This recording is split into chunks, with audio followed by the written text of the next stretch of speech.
60% of the time, you'll laugh every time. I'll be honest with you. My ears are burning.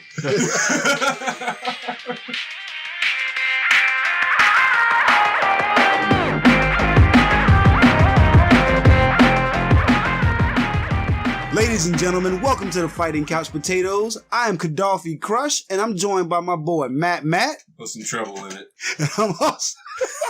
And I'm also joined by my boy Liquid Gold Steve. What's up, y'all? Oh, thank God we kept that one together. All right. I think we held it together. I've been trying this for like an hour, it feels like. So today, we're actually going to talk about a show that I dubbed to not be Goblin Slayer. This is not Goblin Slayer. This show is called Grimgar of Fantasy and Ash. So, this is a little anime I found on Hulu, and I've been trying to show the boys for a while about it. It's a cool little, I guess, isekai kind of show, where these people are just tossed into this world some way, somehow, and there's... Well, honestly, you don't know what they're doing right now. You know they're tossed right in, from the three... Pause for dramatic effect. Super dramatic effect. I lost my whole train of thought. So, man, Grimgar, we did the 3-episode rule. You want to explain the 3-episode rule? Yeah, the 3-episode rule. That's something I think was that my deal? Like, did I bring that to you guys? I don't know. I think me and Matthew thought of that one. Oh, because of Ippo. Because of Ippo. Because of Ippo. I mean, I've been doing the 3-episode rule for an Ice Age also, so I think I appreciate that y'all brought that to the group. And allowed me to join in with that. We came up with our own Dempsey roll. Look at that. For sure. So, Grimgar. We're actually it's a show that I found on Hulu. It's a cool little anime. Got some cool animation. It's a show about people that appear to have been isekai'd into another reality where they essentially are Dungeons and Dragons or some kind of fantasy based RPG role playing system that they're just trapped in. They got trapped in Final Fantasy by accident. I mean, yeah. If they run into a Moogle, I wouldn't even be surprised. It's not a bad world to be in. Doesn't seem too horrible. I would like to see after, because I only watched the 3 episodes, I would like to see if there's more classes than what they picked out. Warrior, mage. That shit turned into redo with a healer. Or like if things started shifting and changing or anything like that. Yeah. Maybe we should have watched a little bit more. Maybe you should have. So the reason why we're kind of vaguely talking about the 3 episodes. So we have this 3-episode rule, which is kind of self-explanatory, but what we do with pretty much anything that's a television series is we'll watch the first 3 episodes and see if it's worth our time. Because a lot of times it takes a couple episodes for a show to get rolling. Not a lot of things these days seem to just toss you right into the action. Sometimes you gotta wait till the 3rd episode at the very end. That's when the shit really hits the fan. Right, to kind of find out what's going on. Maybe you understand the world a little bit better. And that's exactly what happened in this. Like, literally, I'm going to take this from you for a minute. It was cool how just in those 3 episodes, we got an introduction to the characters. They went to their own schools, did their own thing, came back together. You know, the popular ones went off and did their thing, and then the outcasts did their thing, and that's who we're following. No, the strong ones did their thing, right? The scrubs went on. So I'm not. Before you go too far with that, I'm gonna jump in on you for a second. Let me just kind of set the stage about what we're talking about for real.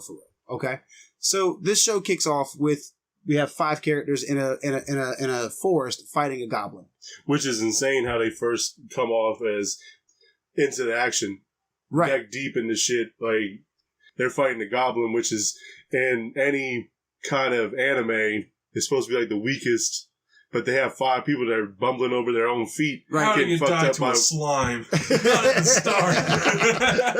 That very first Goomba killed everybody. It's kind of like that.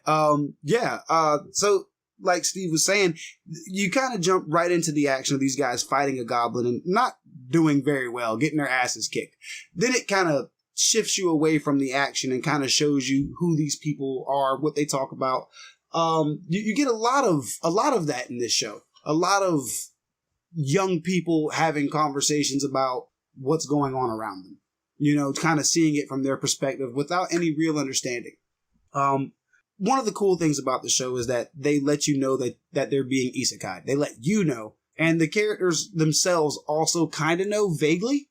And they don't have a memory of what's really going on. Well, their past life is what they say. Like, the only thing they can really remember is that the moon wasn't red. And like their first day in Grimgar. Mm-hmm. In the world of Grimgar. Well, I don't know where I'm from before this. Literally what the main character says 5 minutes into the show. Right. Meeting Brittany. Meeting Brittany. No. It's not Brittany. Brittany. It's Brittany. I don't want to fuck with that Brittany. That motherfucker probably kill you easily. Brittany is like their first introduction into the world. Them. She, them. How? I don't know what you call Brittany, but Brittany is it's like the first NPC of every game. He's like he introduces them to the world and kind of explains to them, this is what you're going to be doing. And what they're doing in this world is they just immediately sign up for the mercenary forces. Volunteer soldier squads. Volunteer soldier squad, but they have to start off as trainees. They're trainees. Right. They're given 10 silver a pop. Per person to start out. Just don't give them shit. And then they're set off to just go figure it out for the rest of themselves. They need to know. He did explain that you need 20 silver to become an actual soldier. That's right. 20 silver to become a real soldier, which you have to pay for. Obviously, have to pay for 20 silver. Yeah. And you get an official little metal badge when you do that. Cortana's Borderland Brigade. Right. That's the actual name of it. That's what they're part of. That's what they're a part of right now because there's probably a bigger set. Right. There's an army out there that's taking care of monsters and fighting them back from the borders of the town. But of course, there's monsters of the country. Excuse me, not the town. Of course, there's monsters within little pockets of the world. And that's where the volunteers come from. This is where the volunteers come from, and they're pretty much forced into signing up into this, and everybody just kind of takes it and goes, "All right, we'll figure it out from here." From there, we get to meet Haruhiro. He's our narrator. He's our main person who tells us pretty much everything that we know about Grimgar, Ortana, and the rest of the world that they inhabit. We get to see everything from his perspective.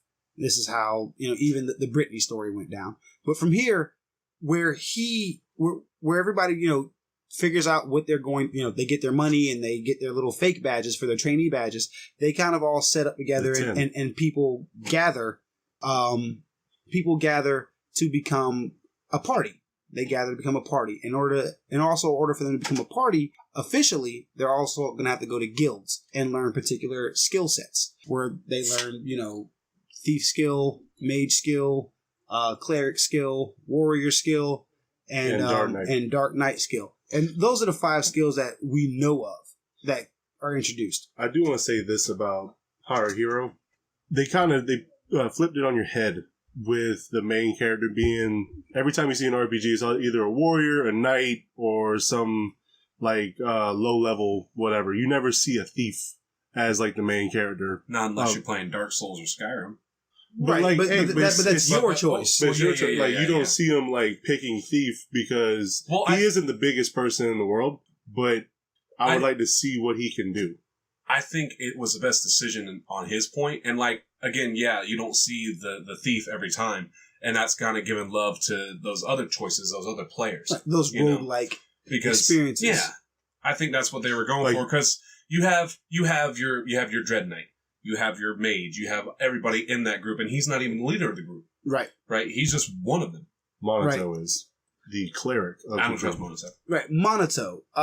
So let's kind of introduce our little party.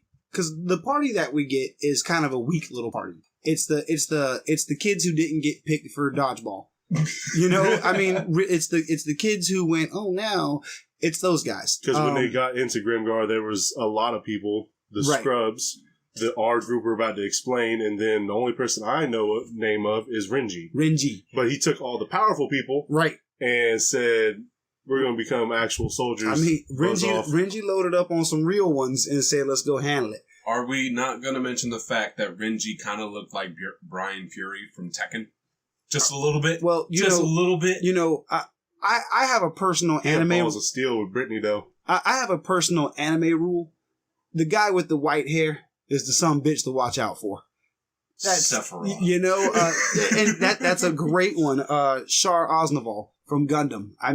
Goblin Slayer himself. Yeah, the guy with the white hair is the Dante of Sparta. Virgil. Devil May Cry, baby.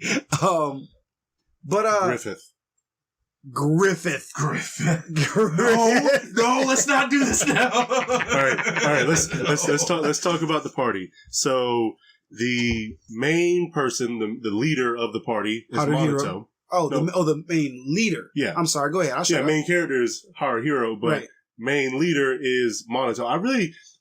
For Monato, he's the priest, right? And he heals everybody, and he has that nice little club. That shit is nice. He's got a nice little staff. It's like a mallet or something. Yeah, he can whack people with it, pretty like a shillelagh. Pretty much. Then you have Haruhiro, the thief of the group, and they talked it over too. Right. The whole group kind of picked what they would be best what at. everybody should be, what seems to fit their personalities the best. I still hate Ronta. I like Ronta. Ronta. Okay. God damn. Okay. Ronta is our Dark Knight of the group. And as a Dark Knight, he kind of vaguely tells you what he does and kind of how he functions. He's supposed to get kills. And when he gets kills, he's supposed to take bits and pieces of the kill as his vice. And what the vices do, they allow him to get a demon. A demon that's supposed to give him small advice, tell him there's people around, and tell little demon jokes once in a while. It's something that he's supposed to get down the road for you. I gotta be honest with Ronta though. He for the person I do not like, he's the only person that's got kills in this party. Legit kills. Yeah. Hold on. We ain't got to the. We ain't got to that yet. Hold on. We ain't got. I want to get to that with Ronta. All right. There's Yumi, the hunter, the huntress. Yeah. To me, she's like the big sister of the group. Like she's kind of. Yume. All right. Besides being a huntress, Yume has the personality of an idiot, but she also has she's always happy, always in a good mood. Nothing really seems to just take her down. That's what I think. Well, there's a lot more to. I think she's just the big sister of the group. Like she keeps everyone together, even when Ronta wants to be a pervert. Right, and that's part of Ronta's deal, being a pervert. The other characters, we have the mage. We have Shiharu. She's very quiet. Very, very quiet. The purple-haired girl. Shy and timid. Super shy and timid. She sits back, but she uses dark magic, it seems. Hey, it ain't bad dark magic, though. She, what is it? She says Mark and Park, and she throws a magic ball. She tag team with Yumi. With the bow and the damn dark magic. Right. That shit was nice. When they finally started to figure it out. Then we have Moguzo. I wanted to leave him for last just because he's two things of the group. What is he? He's the man with the gut sword. He got a big old sword now. Hey, and he's the cook of the group too. And he loves cooking for everybody. And he throw down in the kitchen. And he does. Yeah, he does. Is Mokuzo the Brick Tamlin of the group? Mokuzo. Nobody fucks with Mokuzo. Honestly, if you want to say the Brick Tamlin of the group, I really and truly think it's Yume. I really and truly think it's her. I think she's a moron, but she's a wonderful moron. I like Mokuzo out of pretty much all of them. He's still shy and timid, but he's not. He's like a what do you call him? Like a sleeping giant or a gentle giant. Gentle giant. MattMatt, did you like anybody from the main lineup? I really like Ronta. Because he's a perv and all that, but he was one of, besides Haruhiro, he was the first one to kind of show you that these kids are, and I do mean kids, are in way deep and more than they realize. Because you saw it with Haruhiro first when they're at the, they're talking to Brittany and he's in the back of the room, where's my phone? And we've been watching the show for, at that point, 15 minutes. And we've been thinking that it's a fantasy genre, right? And then he's like, where's my phone? And then immediately, what the hell is he talking about? And that's your little something about something's going on. And that's what's funny when it comes to a head with Ronta when they go after that goblin. Because, he's supposed to be trained as a knight, and he gets his first kill, and it's not so easy. Right. The fucking goblin wouldn't die, and he had to stab it to death, and it really bothered him. Right. So it showed you that he wasn't really prepared. I know I'm going on a tangent. He wasn't really prepared to do that in the first place, meaning something's going on here. Yeah, I really like that you brought that up real quick. Something that I really liked about about Ronta, something about that I really liked about Ronta having to kill that goblin, was because they were all really trying. Again, you get to hear things from Haruhiru's perspective, and when he does that wrist slash on the goblin, and he tells you, he's like, did I not get it deep enough? And then the goblin continues to fend him off. Oh, and Ronta said that he was. It's not very effective. I went to bone. That's what that was. Right. Gross. Well, see, when Ronta slashed, not slashed, but stabbed through the goblin, because Haruhiru missed that, he didn't successfully get that wrist slash. Shallow. It was a shallow wrist slash. He didn't get it good enough when the goblin jumped on his ass, started choking him, and then Ronta came through with that stab through the body, through the shoulder, and. He said he went through the meat and everything. He was like... And he's sitting there... the kid, once he did it, he's sitting there shaking because he finally felt what he was doing. Like, it seemed like Ronta was a big talker. You know, real big. As a matter of fact, he's the one who fucked up this whole goblin situation in the first place. They found a solo goblin. Leroy! And he... Jenkins! He pulled a Leroy Jenkins. For real. Like, they make a whole plan. The whole party they didn't makes make a good plan. No, they made a plan. They made a simple plan. They made a very simple plan. Here's what happens to the plan. Hold on. And then Ronta says, fuck that plan. Run! Listen. Make the plan, fuck up the plan, improvise. That's what we're doing. I mean, and that's what they did. I mean, Chihiro, poor girl with her little mage magic, was missing. Fucking old girl with the bow and arrow. And that's cool because they're low level. I'm not really a big fan of the shows that have like the underdog becoming super amazing. Right. But I also do like watching a show where somebody grinds to become amazing. Like, I don't necessarily think that those kids were underdogs. They just weren't the ones who really wanted to go out there and kill some shit. You know what I mean? So they weren't in Renji's level. Yeah, for some reason, Renji was a psychopath. But, you know. Hold on. Well, I'm going to take you back real fast. There was one thing that Brittany said that kind of stuck with me. And this is the last piece. This is the last part before they talked about becoming anything with the party. If you die, you die. But if you give up, you definitely die. Oh, yeah. Absolutely. So, what kind of gets me with that is it a video game? Or do people really die? So, if you give up, are you going to actually die? And if you die, are you going to be able to just make a new character? What the fuck is going to happen? That's what kind of got me with 3 episodes. And they don't know that. That's the thing. It's like, it doesn't really tell you. It feels like real life. It feels like real life, because it's almost like Sword Art Online, but they lost their memory. And they don't have the HUD or anything. So you can properly say that it is a true isekai. Like it almost feels like it's like they're just bits and pieces that give it away. Kind of like what you said about the phone. About the phone. Something else that was said was Monato when he was sitting there talking to Haruhiru. It's all about video games. He said this isn't a game, and they were like, "What does that mean?" And he was like, "The fuck does that mean? Like, why did I just say that? Right. Where did I hear that from?" And it's like pieces and bits of their memories are still there with them, but they've pretty much just accept where they're at, and they have to eat. They have to figure out a way to eat. And I mean, going through this grind with these kids, they were trash.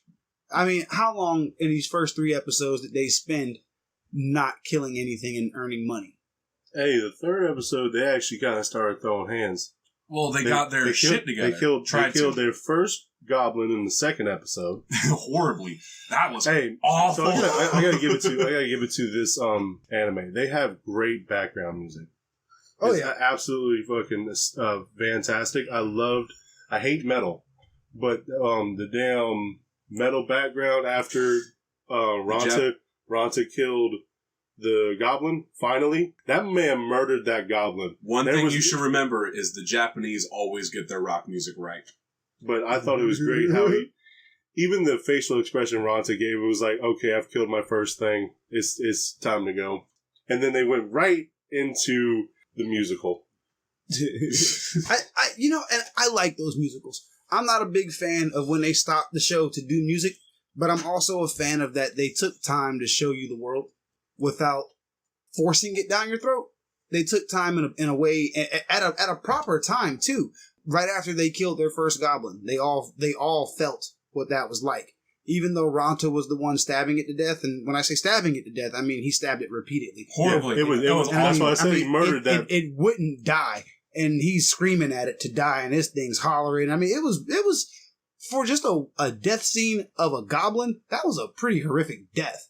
I mean, you almost feel like we're rooting for the wrong people. The way they killed we're the bad guys. Because he was minding his business. Because like unlike other things, I guess it just assumes we know why goblins are bad. But like during the show, the little goblins, they were minding their fucking business. You know what I mean? Well, for now. Well, they might be pillaged. Well, they did pillage the town, the Morrow. The town they were living in? No, they destroyed it and then they started living in it. That was the second town they met. Right. Another thing about these goblins, and this I want to bounce off of what you were trying to say. I will get right back to you. The goblins are intelligent.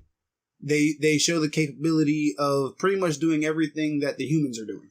I mean, they seem to have the same capabilities, same intellect, but obviously they speak like monsters. They act like, roving bands of barbarians. With that, like, I think it was also pretty cool, like, to the extent they had to go to actually kill anything in that world. Like, the lowest level of anything was they had to hunt for it. They had to gang tackle that bitch. Right. They had to gang tackle. They had to surround it.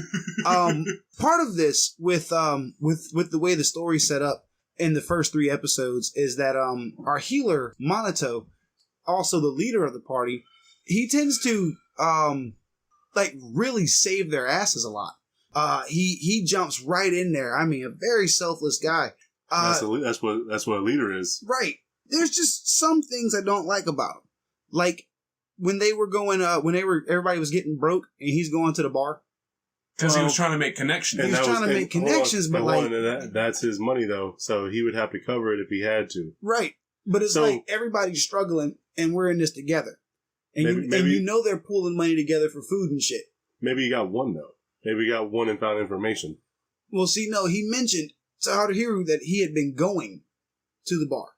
This is where he keeps finding the new places. Another thing, like with Monato as a leader, they kept going to new places versus sticking in one spot and figuring it out. All right, but where would you find information at? Where would you find it? Exploring, but you can I'm not gonna lie. Exploring in that world, I mean, if we were playing a video game, all right, go outside and explore. But in that world, I don't know. I don't know what's out there, and they didn't either. So maybe they would have to go to the bar. They stayed in a low-level area. I think he was still being a leader. I don't think he was like getting shit-faced. He wasn't shit-faced. No. He wasn't out going like, swashbuckling, drinking.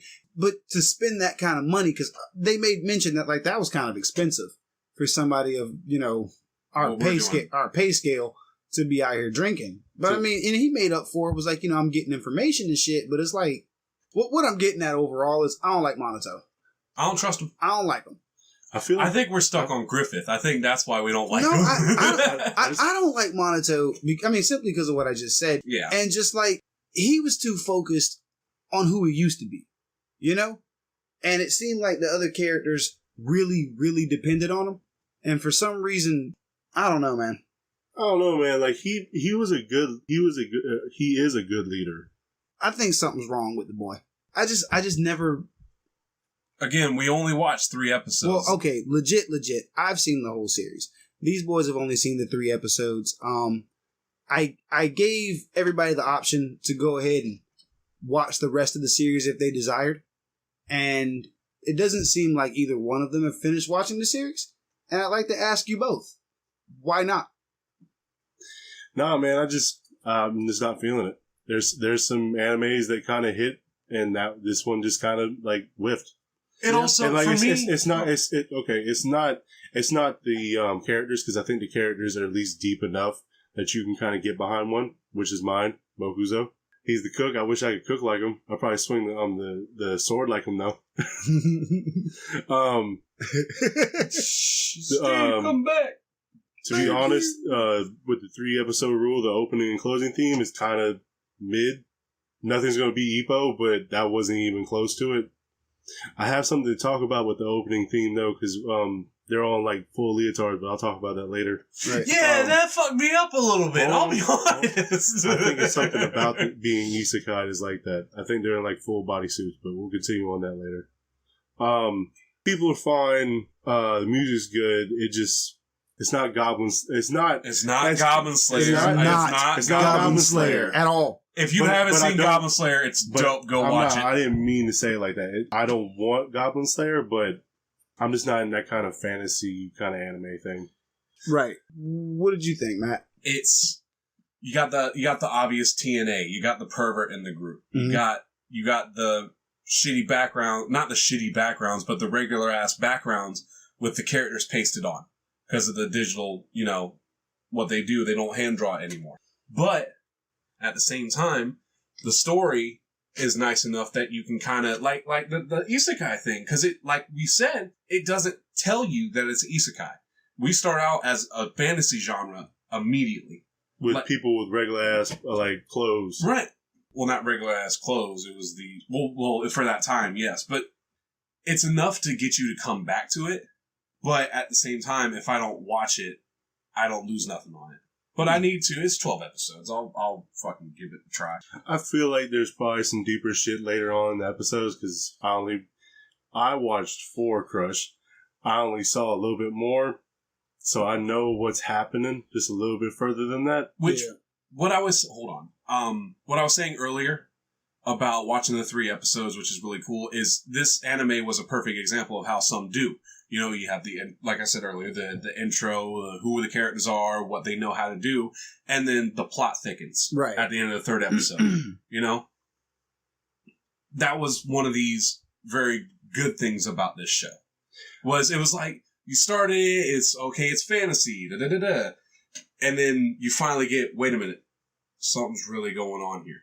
And it's 12 episodes. It's one of those short ones. You don't need 50,000 One Piece episodes. Shippuden. Fucking. I'm not gonna go on. Saint Seiya. But yeah. Go ahead, Steve. What was that? I like how the 3 episodes, it didn't show the big bad. Usually about the 3 episodes on usual anime, it doesn't have the big bad. And I kind of want to ask you. Deal out of me. I'm not going to ask you how good the big bad is, but is he better than goblins? It's a hobgoblin. It's a hobgoblin. For anybody that's seen it, I'm going to just say this. White spots. I'm going to just leave it at that. Anyway, so for me personally, what I really dug about Grimgar, I liked the writing. I liked the conversations they were having. I liked seeing things from the thief's perspective. Long story short, there was a book I read an age ago. It was a Guild Wars book. I don't remember exactly what it was called, but it was based on the thief's perspective of the world going to shit and dragons attacking, and you get it from the thief's mind. You get it from him experiencing it with his group of amazing ass characters. And so that was another, it was kind of like seeing that on anime, kind of sort of for me. So that was one reason why I really liked it. You just liked how the main character was portrayed. Well, no, not how he was portrayed, but seeing it from his perspective and how in depth he was seeing things. You know what I mean? Alright, it took me a minute, but the scene when Ronta was being a dick and he was talking about... There's a lot of scenes about that. Are you talking about the bathhouse? Not Are you talking about the bathhouse? I'm gonna talk about 2.5. All right, I'm gonna talk about that in a minute. But hold up. The extra 15 minutes. The shit we missed. But no, when they're hanging out on the cliff's edge, and that was the thing, I did actually like the backgrounds of it. I didn't think they were generic. But anyway, when they're hanging out on the cliff's edge... I don't know what you were talking about with generic either, so yeah, I got you back. I was generalizing. Sometimes it felt like it, but at the same time, sometimes it didn't. I liked how Yumi... Hold on. My bad. Let me catch this. Wait. Let me catch this. All right, so I'm never a big fan of TNA in anime like that for real anyway. All right, Ronta was being a dick talking about Shihiru's chest and talking about how flat about how flat Yumi was or whatever. She had a big chest. We'll be honest here. You know what? It wasn't even that bad until he said something. Mm-hmm. It was them shits grew. It was you didn't even really notice old girl until Ronta said something, and it was did they just draw her bigger for some reason? Because she was covering it up, man. I mean, I guess she was, but they stopped for a break.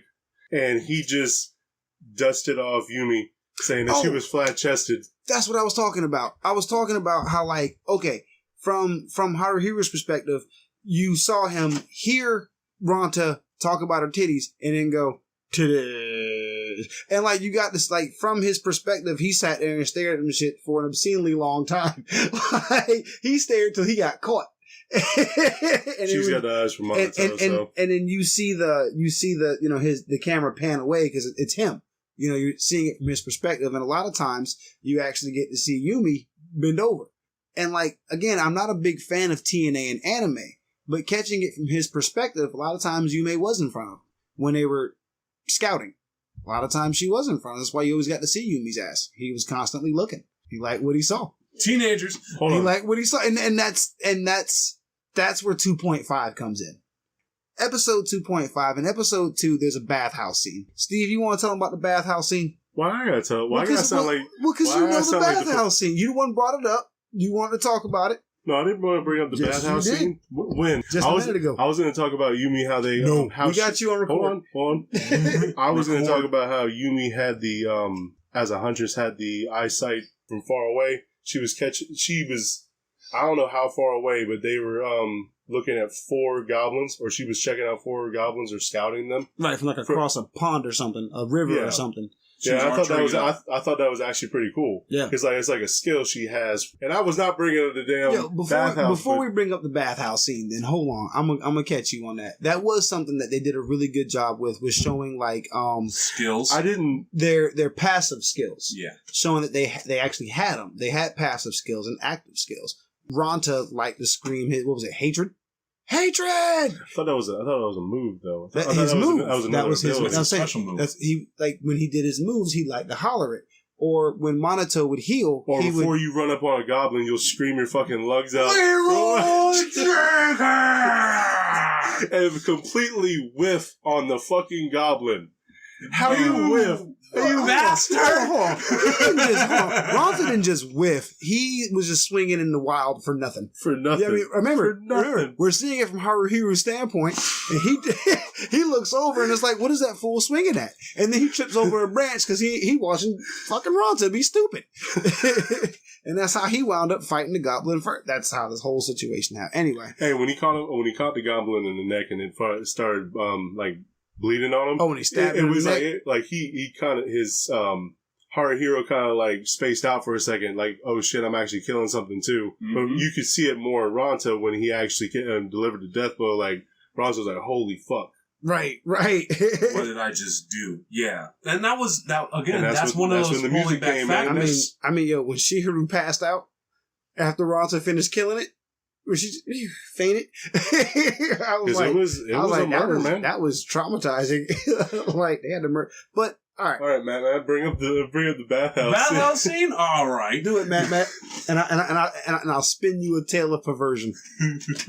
So what I saw 2.5.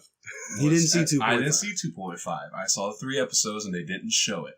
What I saw was Ronta wanting to be a pervert and looking on the girls at the bathhouse when they were in the bunk beds. Mm-hmm. Right, they was in the bedroom, and he left them. He left the other dudes behind. He said, "You can come with me if you want, but I'm going."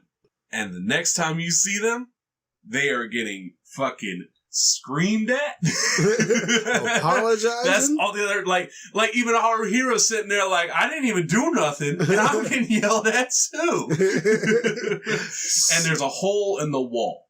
That's all I saw. There's a hole in the bathhouse wall. No, the wall fell over because there was a hole in the wall. So all right. So there's an episode 2.5. I guess they call it an OVA or something. In 2.5. It pretty much starts them off at the bathhouse, and it's Ronta and he gets there, and then Mokuzo and Haruhiru and Monato kind of come running in behind him, and he's like trying to figure out how to get in the bathhouse. And meanwhile, you can hear the girls in the bathhouse having a conversation. Yumi, which I don't really think she's the big sister because of this, Yumi starts talking about Shihiru's body. And it's like, those boys are assholes for talking about your tits, huh? And she's like, yeah, I don't really like it. She's like, yeah, because they're really nice. So I think Yumi's trying to. I'm not gonna get into detail. You have to watch it yourself because it gets a little too perverted for a little while back there. But she starts grabbing tits and everything. Right, I don't know. You can't see nothing because like no, not even that. You don't see nothing. You see the wall, and so Ronta's outside this wall, and they're all trying to convince Ronta to bring his ass back. And Ronta's making a very good argument as to why he should stay. So good, in fact, all the boys reconsider. And they all start to give in to their animal instincts. I've never seen 2.5. I haven't seen 2.5 either. And then so they decide to back out. Monoto and Haruhiro are like, no, we can't do it. We can't do it. No, we can't do it. And Mokuzo. My boy Mokuzo. Like a man. He stands up against the wall, puts his head down, and puts his hands up against the wall and says, y'all go ahead and see. Just tell me how good it was. I'll sacrifice and not be able to see. That's true, man.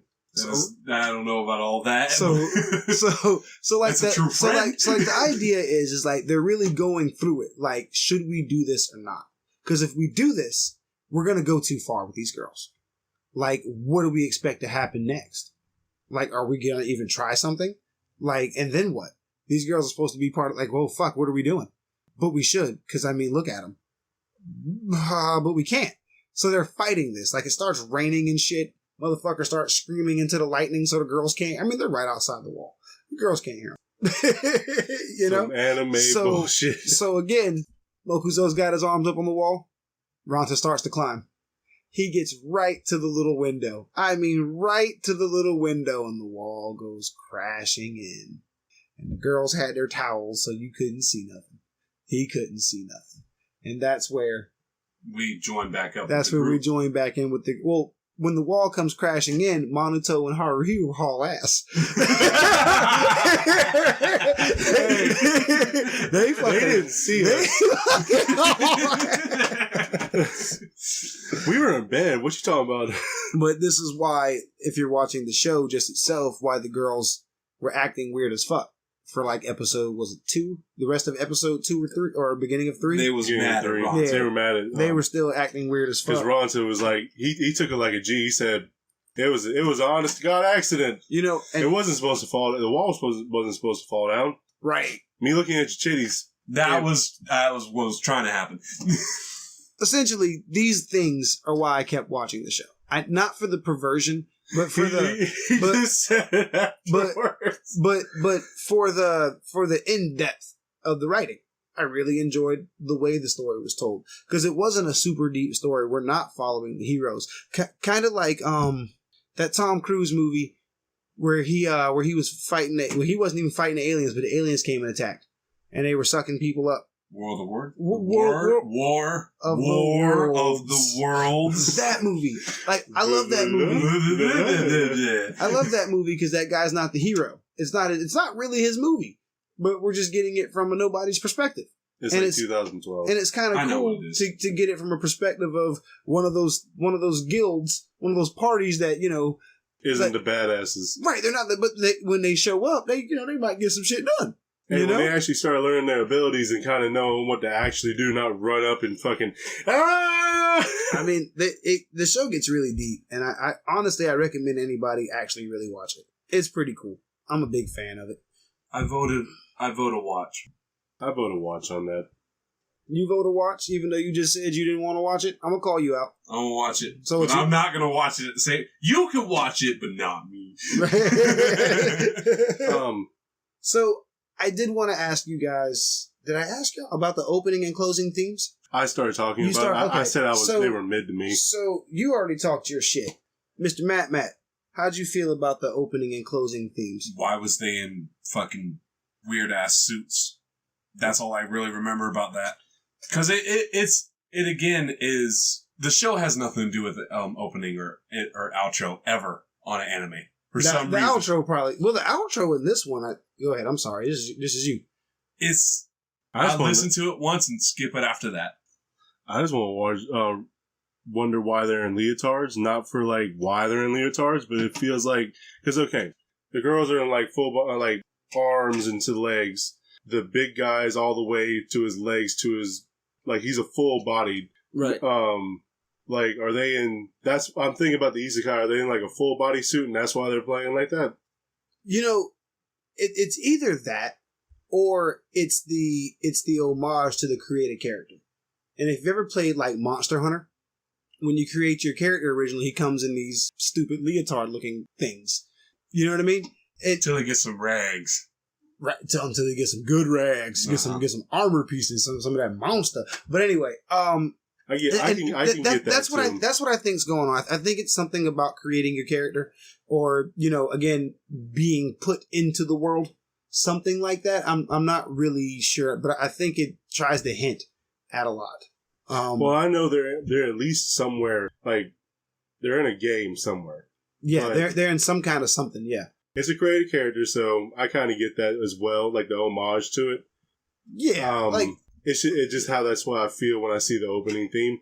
The closing theme was just them posing up. I liked pose. I liked the closing theme too because it was them, and it looked like it had something to do with the anime.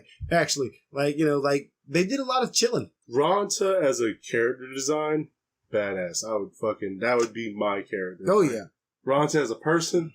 Hate him. Hell no. That'd be my character. Hate him. That's my Fallout New Vegas character right there. That motherfucker's a troll all day and tomorrow. But hold on. Master of choices. No, I gotta say this. Ranta might be a troll. He might be a pervert. He was the only one that I would see would slide quicker than anybody. And I give it to him on that. He'd be the first one there to slide. Ranta is pretty dope in them first 3 episodes. I mean, as far as like him wanting to get the kills. He was like the only person on the team. Because he wanted to get his vice. Well, that was his class. That was his thing. He needed to get that. That demon ability is good. His, what was the new move in the 4th? Nah, I don't know. But was it hate? It had to have been hatred. We're going to move on from that. This 3-episode review. 3-episode review. Right, damn. We got to reel that back in there. What did y'all think of the little commercial displays? I don't know what you call those in the middle of anime where they show the... Like in Dragon Ball, yeah, what the fuck are those called? Like cuts. That's why I call them cuts. The little cuts. What did y'all think of those? They were quick, easy. It was showing the characters, which was pretty cool. Almost like they were drawing them as like Final Fantasy. Yeah, the way they drew them was here you go. Right. So in one of those musicals, I got to say this. I'm going back to my boy Mokuzo. Hey man. He carved a plane, and that was kind of like a cool little thing where it was like, why would you, like, it looks like a bird a little bit. But, like, why did he carve an airplane? Why'd you carve an airplane? You don't know what he carved. Hey, I even liked how it was, like, shot. It was showing it going through the sun. I was like, It did some nice things with the way they showed stuff. To let you know. For anybody, like, who really gets into RPGs and stuff, there's a lot in that show that I kind of don't want to spoil, but there's like a lot of little, and if you catch yourself guessing, if you catch yourself going, is that like yes, it is, and they meant to do it like that, to where it's just barely in there enough for you to notice. There was one thing about after they killed their first goblin, when they were selling everything off, and Monoto and Haruhiro was talking to the merchant. I like how he was selling shit off and he would only give him a little bit, but he saw the black wolf fang and said, I'll give you a full silver for it. Yeah. And he explained, it was like when you're selling something to the merchant on an RPG, it shows the description, and he explained what you can do with it. What you can do with it. Right. And I thought that was kind of cool. That's how they get information, because there's, in RPGs, like if you were the character, when you go up to the merchant, there's not going to be a text display for you. He's going to explain it. He's going to tell you what it is. That's why I thought it was a little kind of nice little moment there. I did not like the musical that much. I did like the... We murdered a goblin. Let's now start singing. It wasn't like that. They didn't sing. But it wasn't a bad song. It was just what they were doing. It was like they killed a goblin. Everything was so serious, and then it's like, play a good song for you. I mean, they had to relax. They finally did what they came here to do, and that was So they gang tackled a goblin. All right, if Haruhiro would have died, I think the rest of the party would have died too. I think they would have been panicked and in shock. But luckily, it was the main character. But what? They didn't know he was the main character. Bullshit. Bullshit. when you get into Have you ever seen Goblin Slayer? you can find the main character. Okay, Haruhiru. That was all right. That game doesn't really exist, and I mean you can find the anime character for sure with some of the other characters that stand out in the background. Brittany and Renji. Okay, you know full well who they. Barbara. Woo! Yep. Barbara is we ain't gonna talk about Barbara. It was that good. I'm gonna get in trouble if we talk about Barbara. It was. Hey, I'm gonna get in trouble. I'm gonna get in trouble. We're not doing it. We're not. No. I want to ask about this. How it made it more of a video game. It only took 7 days for them to learn how to become their class. Trained in their art. In a real fantasy world, I wouldn't think they would actually take 7 days and be at least basic of it, or a little training into the class or the guild. Right, but apparently they were drilled. Them folk were well, you saw Haruhiru. We saw, and we heard about Monotos. He was, what did he say? He got yelled at so much that he thought his only reason to exist was to be yelled at. Monoto went through some shit now. That's probably why he drank. Yeah, I mean, it might be. That really might be the reason why he drank. Because nobody knew if they liked alcohol or not beforehand. They just kind of were doing things that felt right. So I have a big question to ask both of you guys. All right, given the context of the show, you're dropped into this weird world, and then you walk up to this ambiguous thing named Brittany, and Brittany tells you and 20 other people what this world is. That you are now part of a brigade, a mercenary brigade. You're going to be out here clapping monsters. You're going to take pieces of them, take loot that they have, come back, sell it, make you some money for food and clothes and armor and this and that. And this is your life. What do you guys do? Thrived. Holy Knight. Big ass sword, throwing lightning bolts. Not for real though. I mean, given the information that we have. A thief. Because in my normal RPG playthroughs, the best stats you can give me are charisma, lockpicking, and pickpocketing. Hey. That is it. Those are some good ones. A little bit of sneak. A little bit of sneak. Because you're going to need a little bit of sneak. You can figure it out. But still, I think the main character shows it very good. You know, he doesn't have to get up in their faces. He will, but he's also quicker.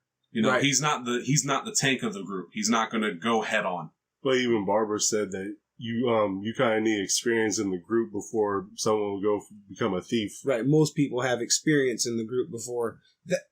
That was something else that they talked about. Class changing. Class changing. That's something before they're most people don't pick thief for their first class, their first skill or whatever. And it's so you can stack the classes. Deprived. Down the road, you can stack the classes. Now, deprived is not something that is shown to be available in the show. I don't care. So let's Steve's going to watch the rest of the episode. No. The main villain is going to be a deprived. They're done. He's got a big hot Cheeto. They're fucking done. I'm sorry. Kadawfi. Why is he naked? Dark Souls reference. You guys will get that later. But if I could do anything in that show, I'm gonna have a club, the biggest club in the world, and I'm gonna learn from the goblins. I'm gonna learn how to swing big hammers like the goblins. The goblins are gonna try to kill you. No, you must become one with the goblins. Run a family. He's gonna be out there in his diaper, unchanged diaper out there. So I mean, all right. I guess there's nothing stopping you from becoming whatever class and then running out there and not wearing your armor. Nobody said you had to wear your armor in that world. You probably should. You probably should. But if you've got so much strength that you just. It can hit me. If I hit them first, they won't be able to hit me after that. I mean, you out here with the big Cheeto. I mean, because I guess Mokuzo could have went out there without his armor on and just swung his big sword over and over. No, he can't handle it yet. Barbarian class. For right now, it was the warrior class. No, but you'd be barbarian class out there in your draws. He can't handle the sword yet. I feel like he'd get better, but he can't handle that sword yet. That was a nice ability. Thank you. That was nice, but anyway, what would yours be? My class, I think, would probably be Hunter. I like that. Like the archer? Like the archer. Yeah. Old girl mentioned cannon. Old girl mentioned something about having a wolf. No, he'd be a mage then. She mentioned something. Yume mentioned something about having a wolf dog or something. And all right, real talk. If you let me play any RPG in this world and you give me a pet, that's the class I'm playing. Instantly. He'd be the worst class. Warframe. I mean, in Warframe, I got how many pets I got? I don't know, actually. I got like 6 pets. I had 6 pets, and that's not counting the Sentinels, but if you I got 1 pet. I got dog meat. But like, it could be the worst class in the whole RPG. And I'm picking that pet.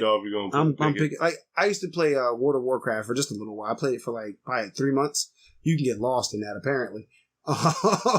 But before I left, I was playing with a hunter class, but I wanted to use a staff, like a stabby staff with a spear. There we go. That's the real word. Stabby staff. A stabby staff. That's how the meeting went when they came up with the word spear. You know, a staff, but like it pokes people too. It like spears them. Right. At the end, it's stabby staff or spear.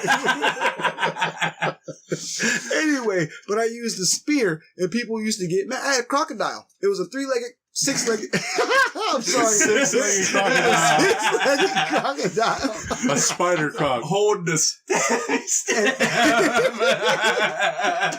And I used to let him go off and fight like a group. And then I'd go stab in a group.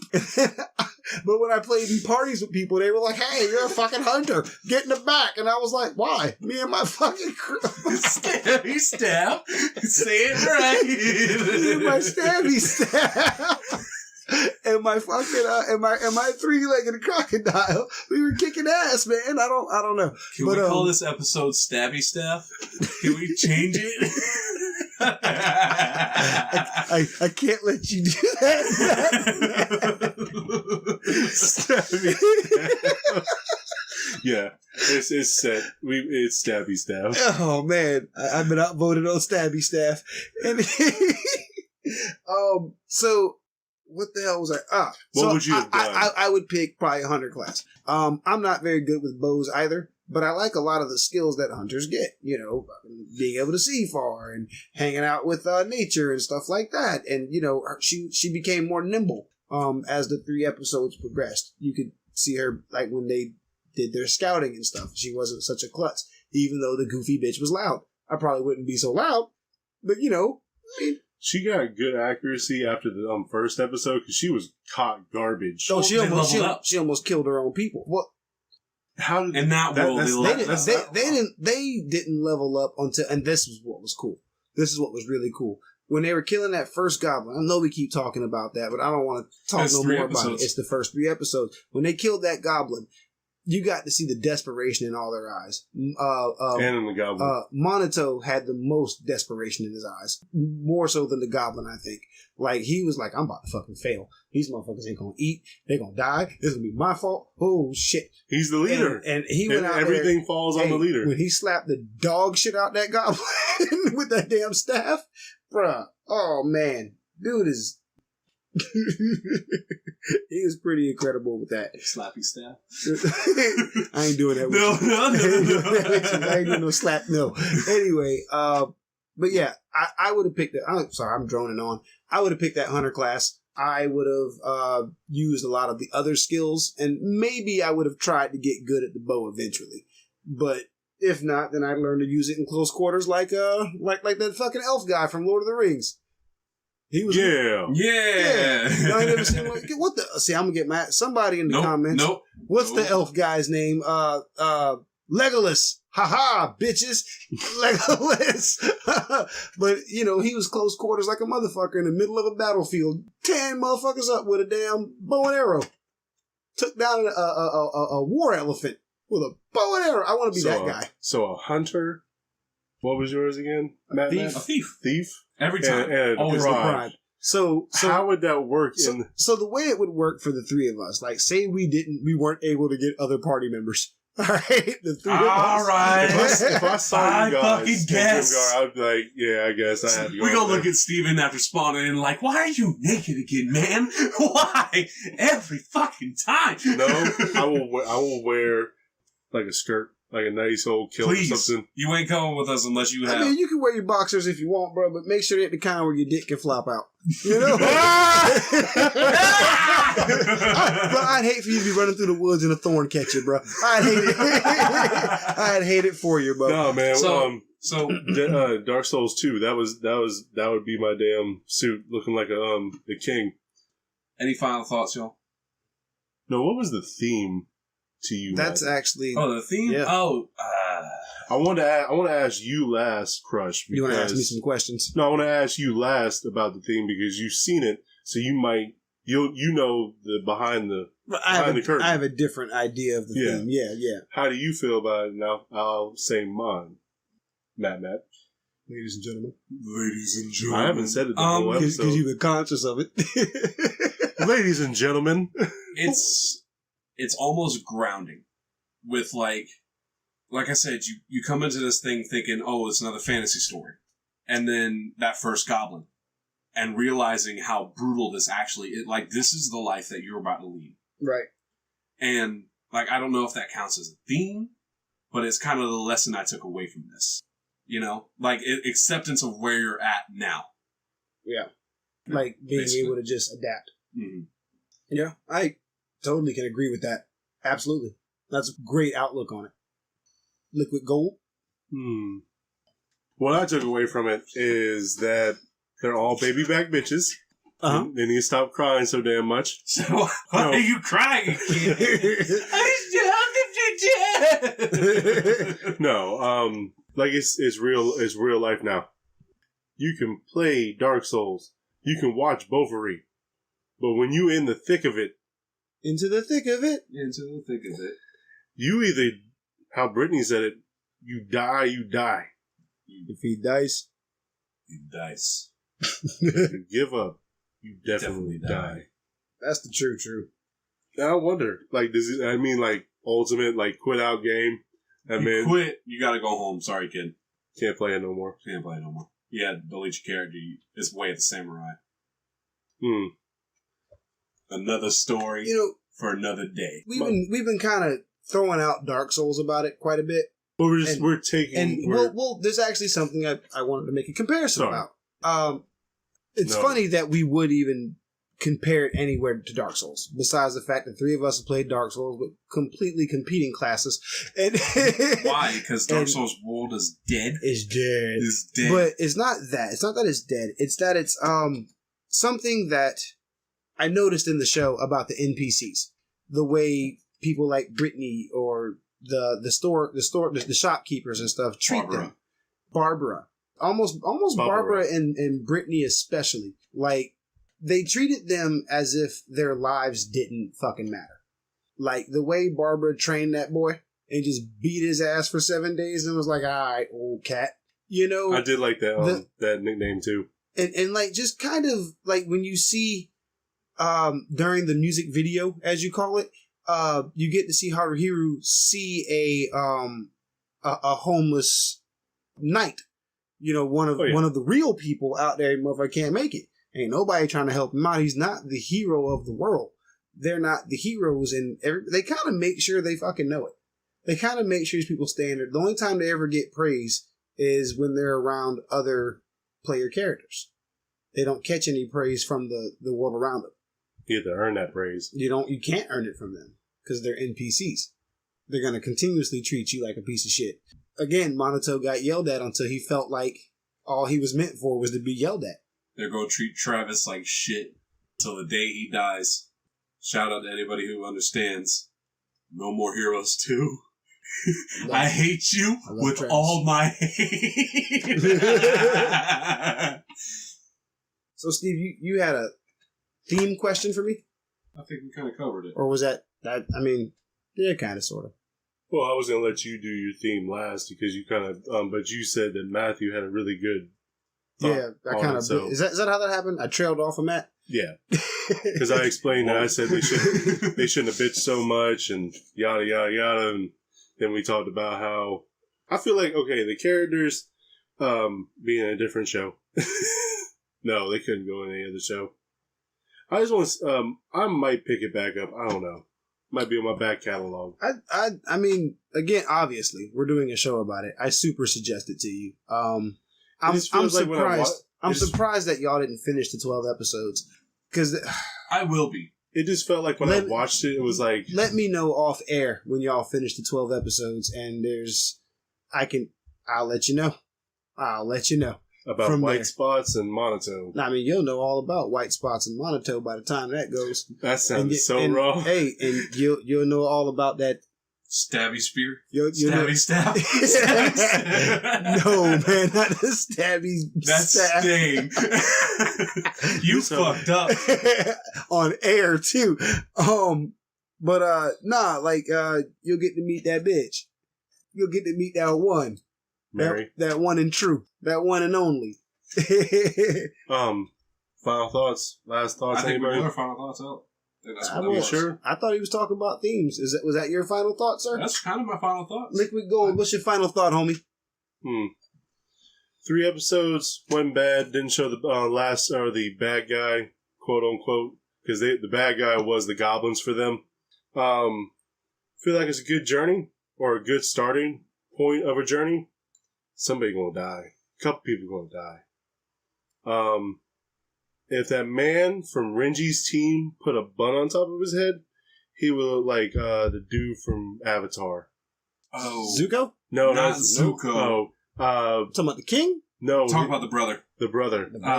Fuck. Oh, fuck. Damn. Iroh? No, that's the uncle. The uncle. Damn. Who's Katara. the brother? The brother of Katara. Oh, that He whack. throws the boomerang. That whack, sorry. Sokka.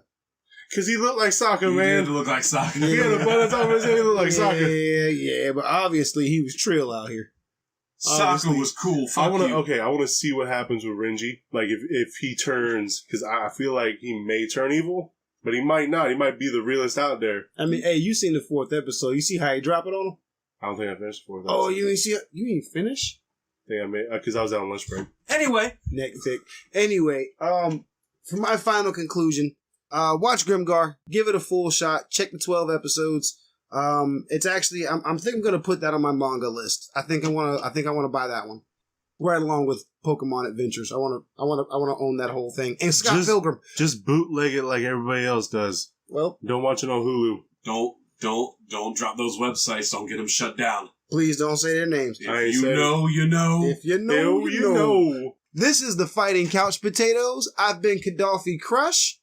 You've been MattMatt. And you've been Liquid Gold Steve. Let it be known that from now on, every spear shall be known as a stabby staff.